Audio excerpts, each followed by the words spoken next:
नमस्कार दोस्तों, मैं संदीप कटारिया आपका अपने चैनल कैरी ऑन कटारिया में हार्दिक अभिनंदन करता हूं। दोस्तों, रहस्यमय इस दुनिया में बहुत से ऐसे रहस्य छुपे हुए हैं जिसे सुनकर आपके रोंगटे खड़े हो जाएंगे।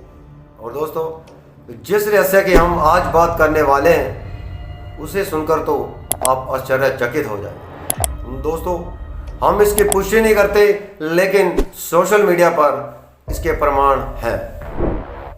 दोस्तों, तो शुरू करते हैं हम उस रहस्य के बारे में। दोस्तों, सोशल मीडिया के मुताबिक एक नौजवान था जो अपनी गाड़ी लेके किसी हाईवे से गुजर रहे थे। तो रास्ते में उनकी गाड़ी ख़राब हो जाती है, तो वो गाड़ी को ठीक कर रहे होते हैं। तो सामने देखते हैं कि सामने वाली साइड पे एक बुजुर्ग हुक्का गुड़गुड़ाते हुए बैठे होते हैं। वो गाड़ी को ठीक करके उनके पास चले जाते हैं। तो उनसे वो बुजुर्ग पूछते हैं कि क्या हुक्का गुड़गुड़ाओगे आप?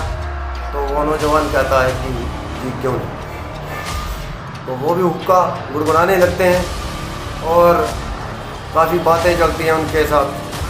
तो वो नौजवान है जो बताते हैं कि उन बुजुर्गों ने मेरे को बताया कि जब मैं 10 साल का था, जब मैं अपने पिता के साथ किसी गांव में था, तो उस गांव में उस ज़मीन पर जिसकी वो ज़मीन थी वो कुआं खुदवाने लगे थे। कुआं खुदवाते खुदवाते काफ़ी 4-5 दिनों के बाद जब काफ़ी गहरा हो गया कुआं, तो एक मज़दूर और लगा हुआ था। तो वो मज़दूर कुआं जब खोद रहे थे तो वहाँ से मिट्टी सरकी, तो वो गिर गया कुएं में। तो उसके ऊपर सारी मिट्टी भर गई। तो सभी ने वहाँ पे गए और उनको निकालने की कोशिश की। काफ़ी मिट्टी को निकाला भी उन्होंने। तो फिर कईयों ने सोचा कि हमारा वहम ना हो, कहीं वो निकल ना गया हो, या फिर उनको कुछ समझ नहीं आया। तो उन्होंने वो कुएँ को बंद करना ही बेहतर समझा और उन्होंने उस पर कुएँ को पूरा भर दिया और काम वहाँ पे ख़त्म कर दिया। दिन गुजरते गए, टाइम गुजरता गया और वो ज़मीन उन्होंने बेच दी। वो किसी और के पास पहुँची ज़मीन। तो काफ़ी टाइम गुजर गया था, काफ़ी अरसा गुजर गया था।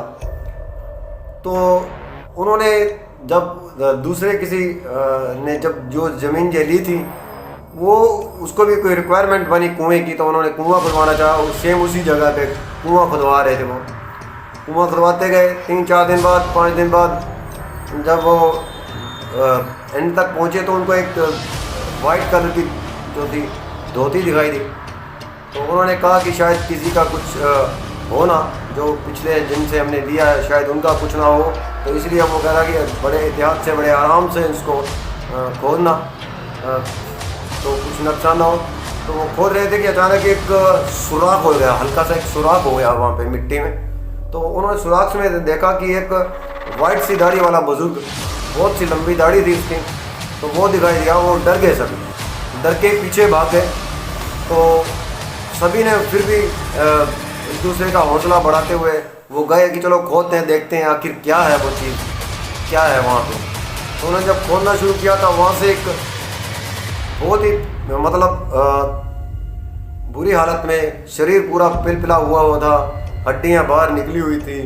तो ज़्यादा नहीं, कमज़ोर बहुत हो चुका था, दाढ़ी बहुत लंबी हो चुकी थी, तो सफ़ेद कलर की दाढ़ी थी।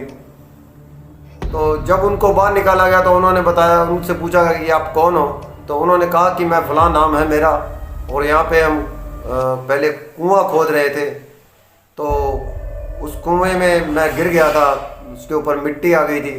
तो मुझे फिर मैं वहाँ पे रह गया और मेरे को कुएं पे इसमें ये सिस्टम हो गया कि उन्होंने समझा होगा कि मर गया हूँ, तो उन्होंने मिट्टी डाल दी और वो कुआं वहीं पे भर दिया। और दोस्तों, वो कुआं जो खोदा गया था दोबारा खोदा गया, 37 साल दोबारा खोदा गया था। जब खोदा गया वो 37 साल के बाद वो बंदा जीवित निकला था वहाँ से। दोस्तों, फिर उससे पूछा गया कि 37 साल आप जिंदा कैसे रहे? तो उन्होंने बताया कि एक गाय आती थी, मेरे को दूध पिलाती थी। दिन में एक ही बार वो गाय आती थी, मेरे को दूध पिलाती थी। तो और उसके हिसाब से वो मतलब एक बार दूध पिला के जाती थी, तो इसीलिए वो ज़िंदा रहा। तो दोस्तों ये करिश्मा नहीं तो इसको क्या कहेंगे, आप इसको क्या समझते हैं सर? इसके बारे में आप कमेंट कीजिएगा, तो बताइएगा आप क्या सोचते हैं, ये चीज़ें होती हैं या हो सकती हैं ये चीज़ें, कि इत्तेफाक है या झूठी कहानी है या कुछ भी है, इसको आप बताएं, क्योंकि ये सोशल मीडिया में तो इसको सच्चाई और रियलिटी माना गया है। तो दोस्तों इससे एक चीज़ ये भी आती है, जिसको ऊपर वाला रखे, जिसको परमात्मा रखे, रब रखे, उसको कौन मार सकता है? कोई भी नहीं मार सकता। मारने वाले से बचाने वाला बहुत बड़ा होता है। तो जो बचाता है तो उसका वो ज़रिया भी बन जाता है, तो कोई ना कोई माध्यम भी बन जाता है। इससे कहानी से अगर इसको हम अगर कहानी भी मान के चलें एक, तो उससे भी यही शिक्षा मिलती है कि परमात्मा जब है, परमात्मा जब जिसको बचाने वाला हो तो उसको कोई नहीं मार सकता। तो दोस्तों ये कहानी पे आप मेरे को कमेंट कीजिए, आप क्या कहेंगे इस कहानी के बारे में, आपका विचार क्या है, मेरे को कमेंट बॉक्स में लिख के भेजिएगा और हमें बताइएगा, और हम आपको ऐसी कैसी कहानियाँ और भी सुनाते रहेंगे। अगर आपको ये हमारी कहानी पसंद आई हो, अगर आपको हमारा ये कंटेंट पसंद आया हो, तो आप इस चैनल को सब्सक्राइब कीजिएगा, लाइक भी कीजिएगा और शेयर भी कीजिएगा, ज़्यादा से ज़्यादा लोगों तक पहुँचाइएगा। दोस्तों यही कामने के साथ मैं आपसे आज्ञा लेता हूँ। नमस्कार।